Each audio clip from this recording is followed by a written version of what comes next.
atteindre d'elle-même le Créateur. C'est ça que je veux dire. Si tu aimes quelqu'un, tu veux lui donner ton existence, le niveau auquel tu es. Moins que cela, ce n'est pas de l'amour. Ok, donne-lui quelque chose, mais une vraie mère veut que son bébé soit comme elle. Exactement comme elle. Et pour être exactement comme le Créateur, ça signifie que on doit être libre, ne dépendant pas du Créateur, de la satisfaction qu'il nous donne. La créature doit faire chaque pas par son libre choix, par son propre désir. Et pour choisir chaque point de développement, et préférer devenir similaire au signateur, au-dessus de quoi? Qu'est-ce que je préfère? Au-dessus de cette satisfaction. Parce que devenir comme le Créateur dans tout ce qu'il peut me donner, je veux devenir comme lui. Ça, c'est le réel libre choix, et c'est exactement ce que veut le Créateur. Il ne veut pas que nous restions comme des robots, il veut dépendant de la satisfaction. Il y a un autre problème ici, que si on uniquement on reçoit, on resterait toujours en forme opposée. Tu poses alors la question, quelle est la fin de l'histoire? Ce sera la fin de l'histoire parce que on ne serait pas comme le Créateur. Et on apprend que c'est quelque chose que la créature réellement ressent. Et puis, elle ressentira la honte, qui est vraiment un sentiment très élevé qu'on discutera bientôt. Et alors, il se restreint de la réception. Et veut en fait, il privilégie le fait d'être similaire au Créateur. Tout cela est l'histoire, ça c'est l'histoire du vrai amour et pas l'histoire de se remplir. Je voudrais creuser un petit peu plus profondément de cette question. Si on est à 100% des receveurs en fait par nature, comment on atteint la connexion avec le Créateur? Comment on sort en fait de notre nature de receveur à 100%? D'abord, on n'est pas à 100% des récepteurs. Comme si on parle de la croissance de notre désir pour la spiritualité, on parle de quelque chose où on commence avec le point dans le cœur, d'accord? Ça, c'est notre point dans le cœur. Et dessinons ici, disons, un axe. OK. Et cela serait ici 100% du désir. Et cela serait comme l'axe de la croissance. On commence, on vient au développement spirituel. Ça, c'est le début. Ici, on a uniquement un point dans le cœur. Question à propos de notre vie. Mais ça, c'est mon désir. Un point. Je suis ici, au point zéro. Je n'ai rien. Comme un désir de recevoir la spiritualité. Et dans ce cas, on ne voit pas, on n'est pas différent du Créateur. Quand on peut poser la question dans l'utérus de la maman, il est l'antithèse de sa maman. Le corps de la mère ne ressent pas ce petit embryon comme étranger. C'est une partie de la mère. Quand est-ce qu'il commence à être séparé? Quand il commence à avoir son propre libre choix en tant qu'un corps libéré, séparé.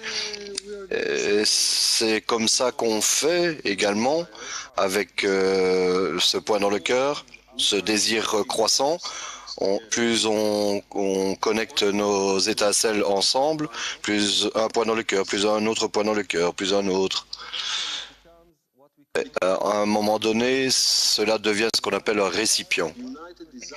Un désir uni, pourquoi? Pour la spiritualité, pour donner. Et plus on va sur cet axe, à la fin du processus, on acquiert un désir infini sans fin. Je ne sais pas comment le dessiner, disons, le désir le plus grand, infini, pour atteindre la spiritualité. Et quand on atteint ce désir, d'un côté, on n'est pas égaux au Créateur, parce qu'on a déjà un désir immense qui nous sépare de lui. C'est ce qu'on a ici, c'est un désir infini de recevoir la spiritualité, oui, d'accord, mais d'un autre côté, l'intention qu'on a ici, pourquoi est-ce qu'on veut recevoir, pourquoi est-ce qu'on veut ce désir? On a l'écran, comme on l'a appris, et avec ce massach, on veut uniquement une chose, on veut donner au Créateur. Donc, dans ce cli, on n'est pas comme le Créateur, on est séparé, et avec cet écran, on est égaux au Créateur. Avec notre attention, il apparaît qu'il y a également une autre histoire du Bala Soulam très importante à propos du propriétaire de la maison et de l'invité. On l'apprendra, c'est très important. On peut dire les choses comme ceci. Quand on arrive à cet hôte, toute la faim qu'il a créée en moi, je voudrais manger tout, mais je suis certain que je ne veux pas la connexion avec la nourriture, mais je suis capable de surmonter tous mes désirs juste pour manger et apprécier de la nourriture pour mes propres récipients, et plutôt je préfère la connexion avec ce que je commence à ressentir que son désir de me remplir, et que en fait je ne veux pas cette nourriture, même si je désire très fortement. Dessus de chaque plat, je préfère une connexion avec lui. Je le mange, mais pour toi, pour être connecté avec toi, pour te donner. Et même si il est la source de la nourriture, dans notre intention, dans mon intention et dans son intention, on est totalement égaux. Donc c'est comme ça qu'on arrive finalement d'un côté aux récipients les plus grands, et au niveau de l'intention, on est comme lui en totale adhésion. Et ça nous amène à la question suivante. Elle demande de quelle façon ma réalité change, comment ça se produit. Non, Iveta, il ou elle, je sais pas. Et ce serait une mère. Et probablement tu as vu, tu as eu, avant que tu ne te maries, tes pensées, ta réalité, ton inspiration. C'est différent du jour où tu t'es marié, où il y avait quelqu'un à côté de toi, et tu aurais voulu toujours être à côté de lui. Et quand tu as fait face à la réalité, vous arrivez à un désir de devenir un couple, partager les choses en commun. Bien sûr, je donne une analogie à ce monde. Si on parle de spiritualité, de désir spirituel, les choses changent complètement. Alors tu deviens une mère et tu commences à percevoir cette réalité à travers ton enfant, à travers ses besoins, et tu commences à penser également pour cet enfant, et chaque chose commence à changer. Et si on parle de spiritualité, le moindre changement dans le désir pour atteindre la spiritualité, de donner, de se connecter à beaucoup plus de gens, ça change la réalité totalement. Et ce n'est pas que dans quelque chose, ça ajoute une couleur, ça change les choses complètement. Dans chaque état que tu ajoutes un désir, c'est comme si un nouvel homme naissait, une nouvelle réalité. C'est totalement différent. Et il y a une très belle histoire à propos de kabbaliste très connu qu'on appelle Baal Shem Tov. Il s'assoit avec ses étudiants, ses disciples. Il il dit à ses disciples, non, ses disciples lui disent, apprends-moi quelque chose. Pourquoi et le rabbi lui dit, mais Baal Shem Tov lui dit, mais je ne sais pas quoi, tout est parti de moi. Mais est-ce que tu as quelque chose que tu puisses m'apprendre? Et le disciple dit, non, je ne sais pas. J'ai également atteint tout, pas uniquement l'atteinte en spiritualité, tout ce qu'il pouvait savoir, rien d'autre qu'un nouvel état. Et parce qu'il est en adhésion avec son professeur, donc le Baal Shem Tov pose la question, qu'est-ce que tu sais? Et il dit, mais je connais l'alphabet. Ok. Est-ce que tu pourrais me le réciter devant moi?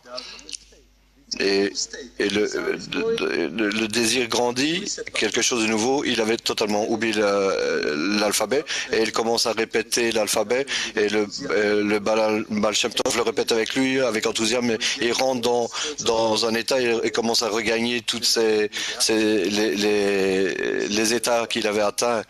C'est comme ça la spiritualité, tu changes comme ceci, tac, tac, tac, un nouvel état complètement, tout doit être ainsi, chaque nouvel état en spiritualité, tu oublies tout ce que tu avais connu avant. Chaque chose que tu perçois, ressens d'avant, c'est faux. Pas en fonction du degré suivant de spiritualité. On verra ces choses-là. Même en Lettonie, cela arrive. Mais aussi, je me souviens de nombreuses fois, Rav Lightman dit oubliez comment vous vous êtes connecté hier et pensez uniquement à aujourd'hui. Et aujourd'hui, on invente un nouveau concept de connexion, comment on se connecte les uns aux autres. Chaque jour, on se renouvelle. C'est quelque chose qu'on va commencer à ressentir après un certain nombre d'années, en fait. De où? De Martinique, qui demande... Nous, en tant que débutants, on a besoin de comprendre la Kabbale. Et on a besoin de comprendre pourquoi on est si mauvais. Comment on peut travailler à partir de ça si on ne comprend pas? Très belle question, Eric. En réalité, tu n'es pas mauvais. En réalité, tout ce que nous disons, apprenons des kabbalistes, quand ils disent que notre nature est mauvaise, ce n'est pas ce que nous pensons. C'est pas que nous sommes des gens corrompus, des gens qui on parle de désir, de célébrité, de contrôle, de richesse aux dépens des autres. Ce n'est rien. C'est juste le résultat de l'ego. Et ça n'a rien à voir avec ce que les kabbalistes signifient dans la spiritualité. Et puisqu'on ne le ressent pas, il n'y a rien de mal en fait. Ça, c'est le premier point que tu devrais savoir. Et je dirais même plus que cela. Les gens, quand ils viennent à la spiritualité, ce type d'études, il y a un moment donné, on commence à ressentir les choses du passé.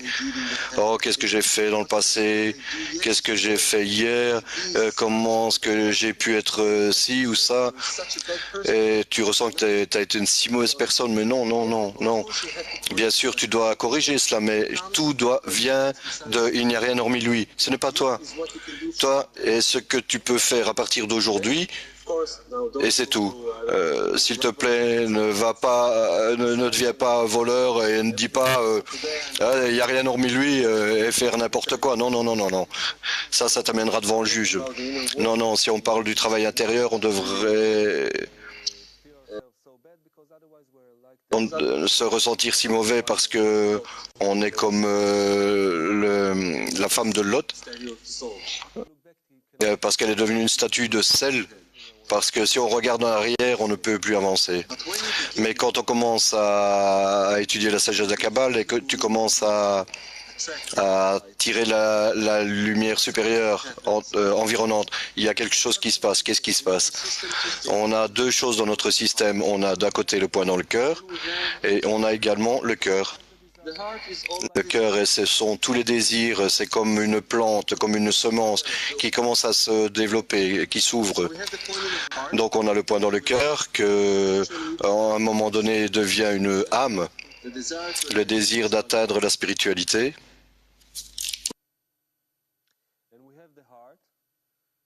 Et on a le cœur qui deviendra à un moment donné ce qu'on appelle, on peut l'appeler le corps ou le désir de recevoir. La Kabbale l'appelle le corps, pas notre corps évidemment. Et quand la lumière brille, quand on la tire, elle brille sur les deux choses en même temps. Donc, quand nos points dans le cœur grandissent, et également en conséquence, notre désir grandit. Et alors, on commence à voir, parce qu'on s'identifie avec notre désir d'atteindre la spiritualité, on commence à voir tous nos désirs. Et alors, nous commencerons à ressentir ce qui est mauvais. On commence à ressentir qu'on a un désir en nous, l'ego, comme on l'appelle, qui bloque nos possibilités d'atteindre la spiritualité. Pourquoi? Parce que cela fera tout à part nous permettre de nous connecter aux autres désirs. Parce qu'on ressentira qu'on ne le veut pas, qu'on est repoussé, qu'on veut tout sauf le but de la création. Et c'est pour ça qu'on commencera à décider que ce désir, et uniquement cette sorte de désir, est comme mauvais. Cela nous empêche en fait d'atteindre le but de la création, la plus grande chose qu'on puisse faire, le but de notre vie, de notre existence. C'est pour ça que c'est mauvais. Et même pour nous on le décidera. Et le reste, ce n'est pas mauvais. Et ça n'a rien à voir avec tous les autres désirs je ne sais pas, Eric, qu'est-ce qu'ils mangent en France? Ah, des pâtes de grenouille avec des baguettes, 10 portions par jour. Tu pourrais vivre au milieu de Paris et avoir un appartement, je ne sais pas, tu pourrais avoir quoi que ce soit, mais ça n'a rien à voir avec la spiritualité. Ce n'est pas de mauvais désir. Le mauvais, tu ressentiras que c'est ce qui t'empêche d'avancer en spiritualité. Et tu commenceras à ressentir dans tous ces désirs une nouvelle chose auquel tu te référeras comme mauvais, parce que cela te bloque ton désir et ton avancement. Donc tu n'es pas une mauvaise personne, Eric. Oui, oui, oui. Prochaine question qui vient d'Italie. Comme la lumière brille sur le corps, la question est: comment pouvons-nous éliminer l'ego? Avons-nous besoin de l'éliminer? Ça, c'est la perception de notre monde, de la méthode de réduire l'ego, de l'éliminer. Dans notre système d'éducation, on le dit aux enfants, vous êtes mauvais, vous ne devriez pas être comme ça, on les punit, on les oppresse, et on a un comportement oppressif. Mais l'ego est toujours là. Et en ce qui concerne les enfants, il y a certains professeurs qui viennent à ma classe et on n'est pas vraiment éduqués. La sagesse de la Kabbale et la sagesse de l'éducation. Qu'est-ce que ça veut dire éducation? On change la manière dont on utilise notre ego et on change même les désirs. C'est ce qui est vraiment important dans la sagesse de la Kabbale. On ne réduit pas, au contraire. Et on a besoin ici, et c'est une chose très importante à comprendre, on doit comprendre qu'on reçoit, quand on avance en spiritualité, on reçoit, disons, ceci. Une seconde, on reçoit... Donc, ici, ce paquet, c'est 1 kilo d'ego.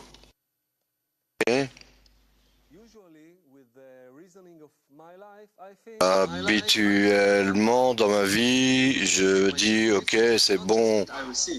C'est pas uniquement que je l'ai reçu, cette chose-là devient tout mon être. Je pense, OK, ça c'est moi. Et je devrais profiter de cela avec ce que ce paquet de 1 kilo d'ego me prône de faire envers la matérialité, etc. Dans la spiritualité, on comprendra que le fait de recevoir un nouveau paquet d'ego, ça veut dire juste faire une seule chose, l'annuler. L'annuler ne signifie pas de le réduire à zéro, mais quand on utilise cet ego et que je m'identifie à cela, je fais autre chose. Je crée en fait mon propre paquet qui est un paquet de, appelons ça,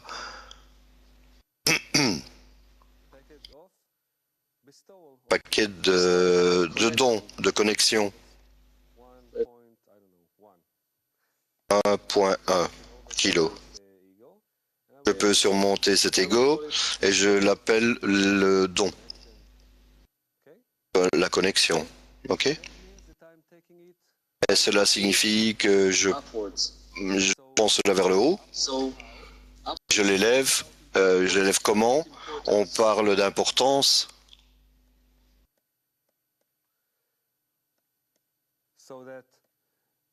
Donc, de telle manière que si celui qui donne devient plus important que la connexion devient plus importante que cette force de rejection de l'ego, et alors qu'est-ce qui se passe quand l'ego reste? Mais au-dessus de ce nouvel étage, je construis un nouveau désir beaucoup plus grand de connexion. Donc, j'annule ceci. Et qu'est-ce qui se passe? On voit qu'on a fait le boulot ici. Et alors, il me donne le prochain paquet de mon désir, de ma correction. Et il me donne à présent directement de la livraison. Et il me donne un nouveau bloc. Un double taille d'ego. Disons, je ne sais pas, 2,2 kg d'ego. Et alors ensuite, à nouveau, je commence à ressentir ce monde, recevoir c'est beaucoup plus important, etc. Et je dois construire le prochain désir de donner. Et c'est comme ça que ça va. Qu'est-ce que je veux dire? C'est qu'on jamais on annule l'ego. Ce travail, tu as entendu peut-être le concept de ce qu'on appelle la foi au-dessus de la raison. La raison est l'ego que j'ai maintenant. Et la foi, ça veut dire pas la foi comme ça. Donc je crois, non. La foi en Kabbale, ça veut dire acquérir la qualité du don, de l'amour et de la connexion, que cela deviendra beaucoup plus important que ce paquet d'ego que j'ai reçu. Et cela est la seule raison pourquoi dans ce monde on a de l'ego. On a ce paquet d'ego, des désirs, des choses, je veux détruire tout, etc. Je ne sais pas quoi. La seule chose, c'est quoi? Mais pourquoi est-ce que cela vient du Boré? Pourquoi? Pour rendre nos vies si misérables? Non. On peut le prendre et on peut créer au-dessus de cela, comme si on inversait ce paquet d'ego, on l'inverse et cela devient un paquet de connexion. Et c'est la seule raison pour laquelle il nous a donné cela. Alors on peut apprendre comment surmonter cet ego et comment faire une connexion, comment donner, et c'est comme ça qu'on acquiert sa pensée. Qu'est-ce que ça veut dire d'être comme le créateur? Il crée de petites pièces de Lego, et avec cette pièce cassée, on construit quelque chose d'autre. La connexion ou l'âme. On était en train de parler du don ici, et la question qui se présente, c'est comment est-ce que je peux en fait donner à mes amis? Si on parle des amis, bon, parlons d'amis qui étudient avec nous. Qu'est-ce qu'ils veulent? Ils veulent, en fonction de leurs désirs, la chose la plus élevée qui puisse être dans cette réalité. S'ils connaissent la plus haute chose dans la réalité, l'adhésion avec le Créateur, devenir comme ces forces de la nature, devenir comme lui, infini, sans fin, je ne sais pas, omnipotent, qu'est-ce que tu peux imaginer? Tout, on ne peut pas imaginer parce qu'on n'a pas la magnitude de ce désir, de saisir, d'imaginer ce que c'est pour l'instant. Mais si tu savais que ce qu'il veut, bah, qu'est-ce que tu ferais? Tu ferais tout ce que tu peux pour avoir quoi? Bah, le désir de l'atteindre. On croit dans notre réalité qu'on doit être rempli. Ce n'est pas comme ça. Dans notre réalité, une seule chose nous manque pour la spiritualité, le désir. Le désir. Tout est déjà préparé pour nous.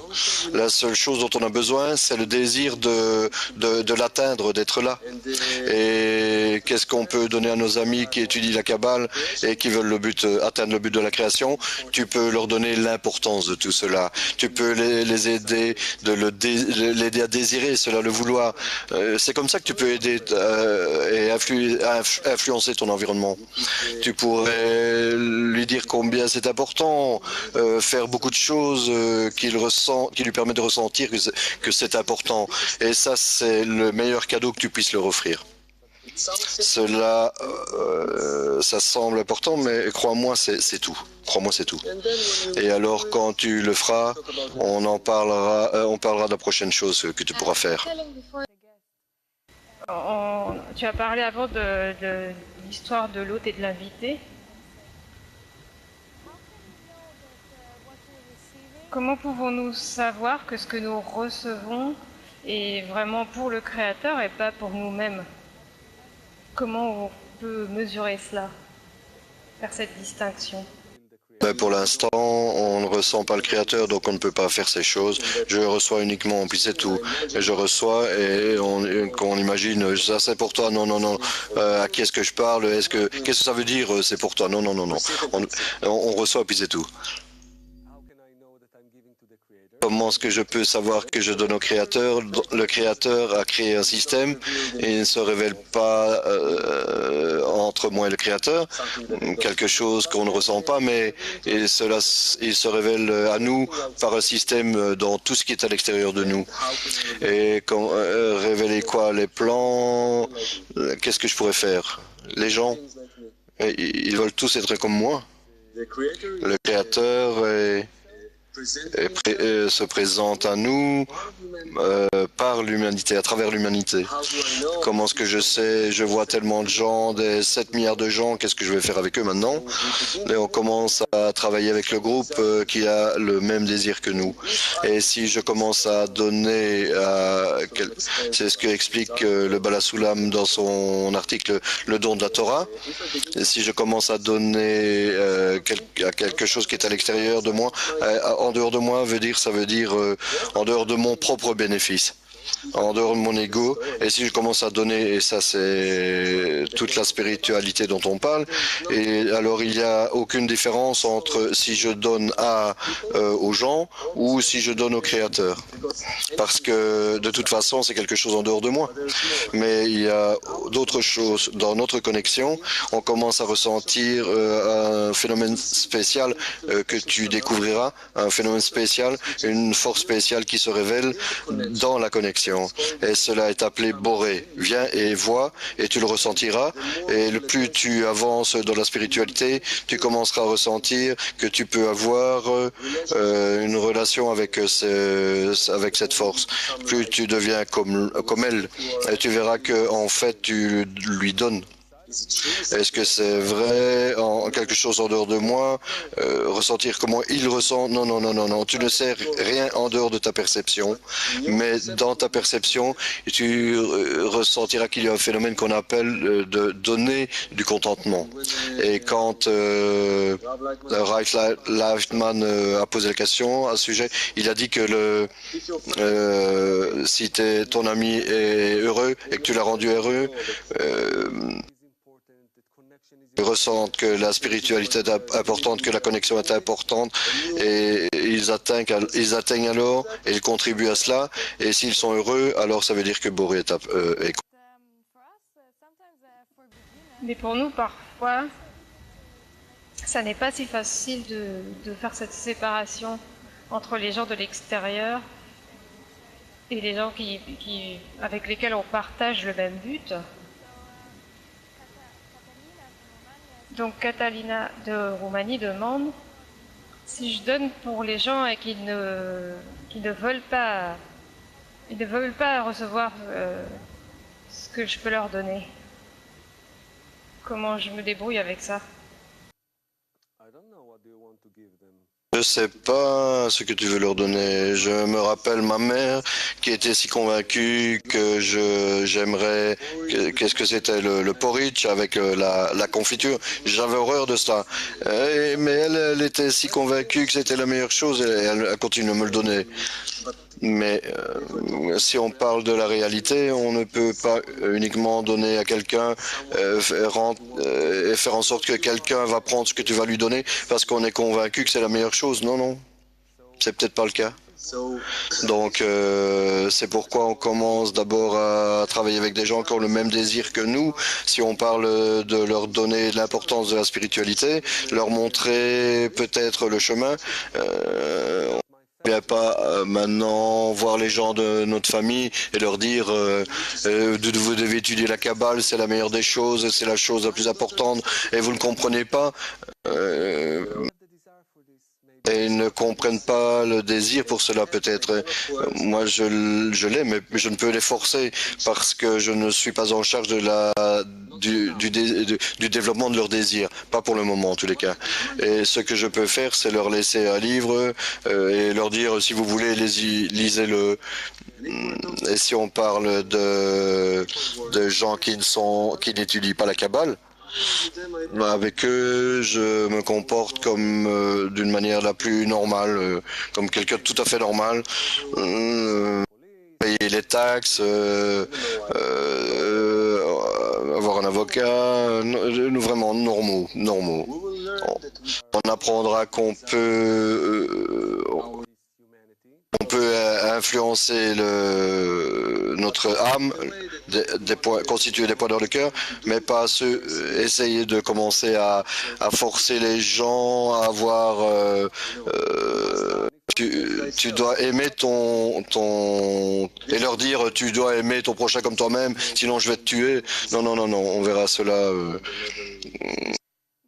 niveau du désir, mais pas au niveau de ce monde. Mais si on parle de cette façon et qu'on veut que les gens en apprennent plus sur la sagesse de la Kabbale,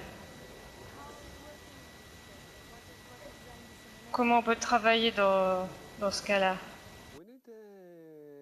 On doit parler de désir quand au bon endroit. On vient à la Kabbale. Je ne soucie pas des autres personnes. C'est ça qu'on découvre. On veut juste des choses pour nous-mêmes, apprendre, savoir, être dans le contrôle de la spiritualité. Je ne sais pas pourquoi les kabbalistes, ils ont répandu cette sagesse. Pourquoi est-ce que pour devenir un grand kabbaliste, il faut diffuser. La seule chose, c'est que tant qu'on travaille avec les désirs, quand ils apparaissent à présent, dans cette phase, dans ce semestre, je veux commencer à comprendre ma vie. Je ne pense pas à d'autre chose que, comme par exemple, je sais pas, diffuser, répandre la sagesse de la Kabbale. Et quand on commence à se développer, on commence à ressentir la connexion entre mon développement et le développement de mes parties de l'âme, et la connexion en répandant diffusant cette sagesse, alors là, je le ferai. C'est pas comme une fille, par exemple, ma fille, par exemple, elle a 5 ans. Je leur dis, mais joue avec ton frère, il a 3 ans. Non, non, non, non, je ne veux pas. Mais pourquoi? Qu'est-ce qu'elle veut chaque jour? Que je lui achète une poupée, qui rampe, qui rit, elle veut juste jouer avec cela et pour elle c'est la chose réelle et quand elle grandira elle comprendra oh je dois être comme une sœur oh waouh oh, je veux être une mère elle aura ce désir et alors je serai capable de lui parler à propos de responsabilité l'amour le prendre soin des autres etc mais pour l'instant si elle n'a pas ce désir on ne peut pas leur en parler. Tu as mentionné quelque chose de très important.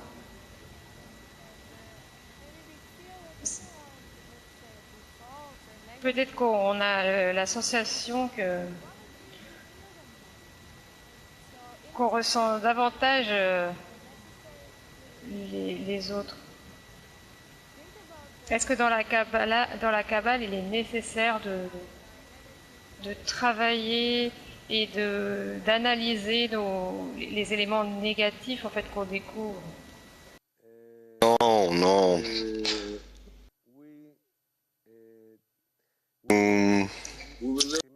On apprendra également dans ce semestre que la spiritualité ou tout le développement de la créature, elle se développe à travers la lumière. Elle préfère les qualités du créateur qui est le don, la connexion, l'amour et devenir comme lui, comme ses qualités. La créature ne se développe pas quand elle a affaire avec ses propres affaires, son propre désir de recevoir. Ça, c'est ce qu'on a dit précédemment.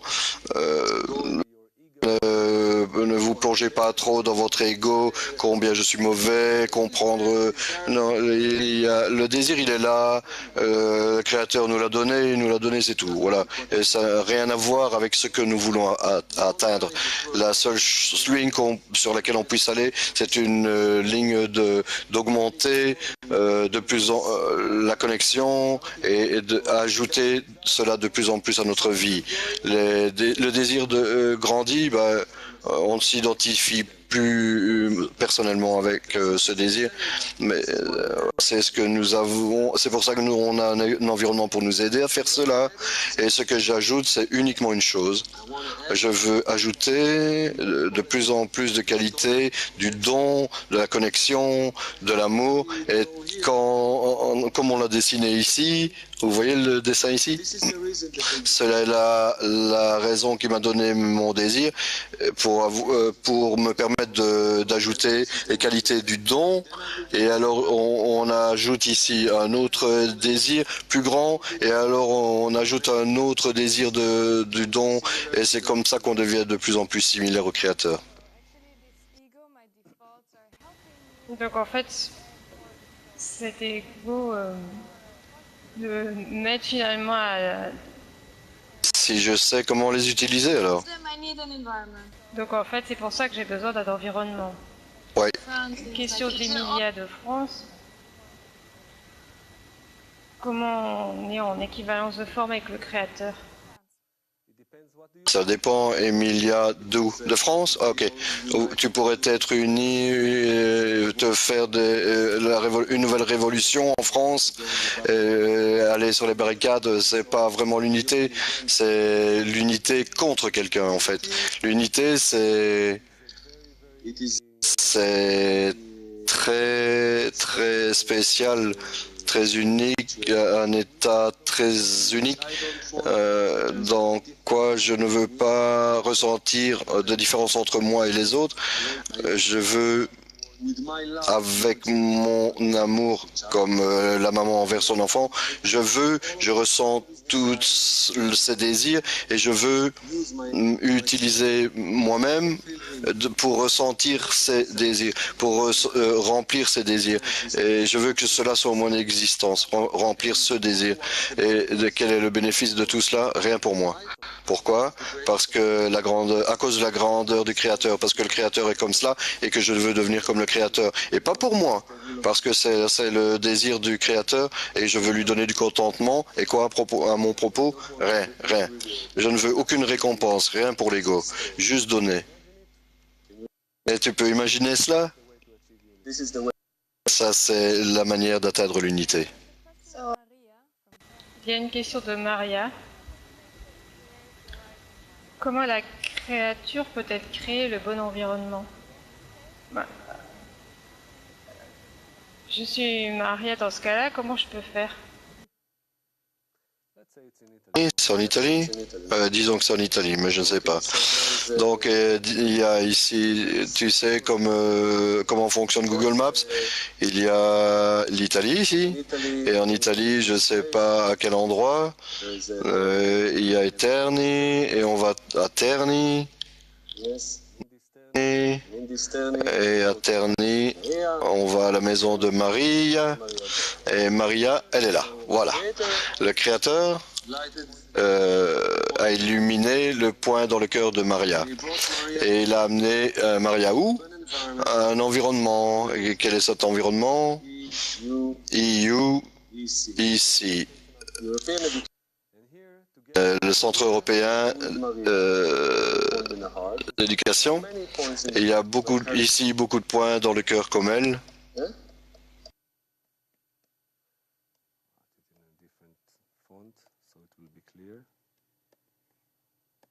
Différentes. Ce sera plus clair.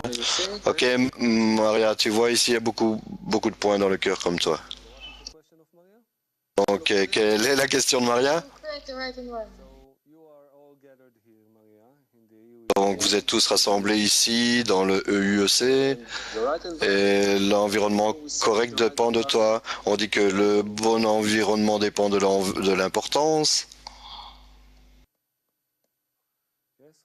La spiritualité qu'on peut leur donner, on peut les textes, des leçons, avec le Ralph Lightman et son programme, et cela, comment est-ce qu'on peut faire? On a ici un environnement qu'on appelle Facebook.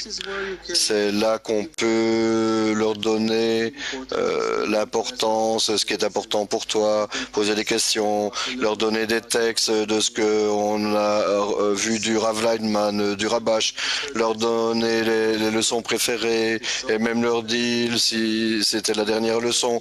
Ici, tu peux vraiment les influencer et tu verras que tout ce que tu veux, tu peux le faire là. Ça, c'est ton environnement. Mais bien sûr, on viendra à un congrès ensemble, on en apprendra plus, mais pour l'instant, c'est ça l'environnement. Et apparemment, c'est la chose la plus simple. Qu'est-ce que c'est un Facebook, des rencontres là-bas, on verra. Tu verras comment on est tous influencés par cet environnement et qu'on peut changer, on peut introduire notre influence pour la spiritualité. Et pour ajouter, Facebook n'est pas seulement pour les nouveaux arrivants. On a différents groupes Facebook sur lesquels on échange des images et on partage l'importance. Donc Facebook, c'est vraiment quelque chose de très utile pour nous, pour contacter tous les amis à travers le monde. Peut-être qu'on a fini avec les questions de la deuxième leçon et on va passer aux questions de la première leçon.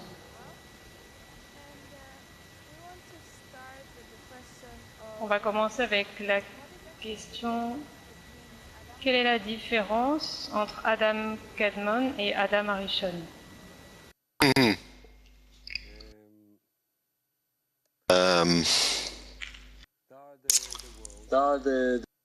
y a les mondes.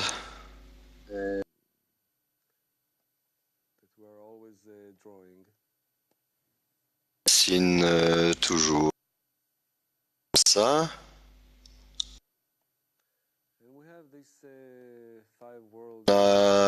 Ces 5 mondes qui sont appelés, ici on a Sof, Adam Kadmon, Atzilut, Bria, Yetzira et Asiya. Adam Kadmon, c'est le nom d'un système. C'est le nom d'un système ou d'un monde. Le monde, ça veut dire dissimulation. Pourquoi? Parce qu'on apprendra, ça c'est où tout est révélé, Boré est révélé. Adam Kadmon, et c'est après beaucoup d'actions du côté de la créature. Et ça, c'est un monde où la créature, pour la première fois, commence à donner une priorité dans les désirs qu'il a, qui sont plus proches du créateur ou plus proches de ses qualités de réception.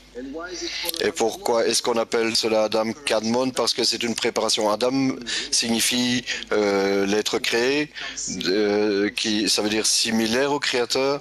Kadmon, c'est primordial, originel. Cet Adam Kadmon, ce système, est appelé comme ça parce que c'est le premier système qui est créé, qu'à un moment donné, prépare la créature à devenir similaire, pour devenir Adam, pour devenir similaire au créateur. C'est pas qu'on on pense à l'homme préhistorique, je sais pas, qui attrape des mammouths. Non, non, non. C'est un système spirituel. Et chaque terme et nom en spiritualité a sa raison. Donc, c'est la première phase, le premier système que la créature, avec la lumière, prépare pour devenir similaire au créateur. Après la descente dans tous ces mondes, comme Yula vous l'a expliqué, on arrive à un point ici qui est notre monde. Et il y a eu le développement des désirs et au début, je sais pas, après des millions d'années, pardon, à un moment donné, il y a eu une personne,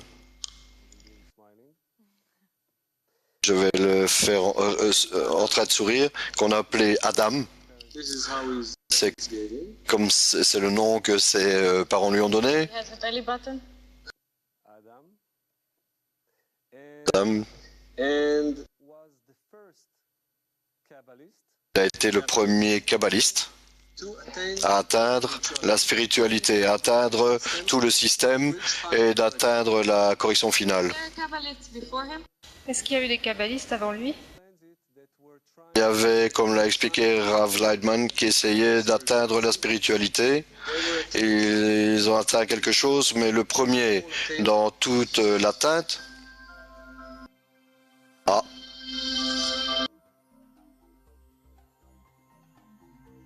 la Kabbalah révélée, cours intermédiaire.